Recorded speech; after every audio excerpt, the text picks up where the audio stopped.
This is the Wikipedia page for the Noid. The Noid is an advertising character for Domino's Pizza created in the 1980s and briefly revived several times. The Noid is a physical manifestation of all the challenges in delivering a pizza within 30 minutes. Though persistent, his efforts are repeatedly thwarted. Poor Noid.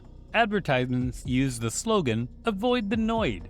On January 30th, 1989, Kenneth Lamar Noid, a mentally ill man who believed that the Avoid the Noid campaign was personally directed towards him and was antagonizing him, entered a Domino's restaurant in Chambly, Georgia. Armed with a .357 Magnum, Noid then held 2 employees hostage for over 5 hours. That is very sad.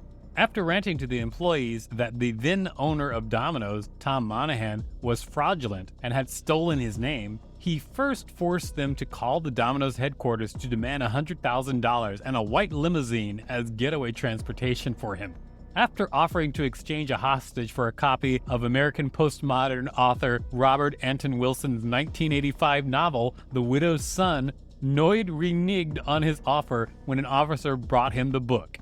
Noid then became hungry and forced the captive employees to make him 2 pizzas. While Noid ate the pizzas with his gun in his lap, the hostages escaped. Noid surrendered to the police shortly after. He was found not guilty by reason of insanity. That's sad. Holy smokes.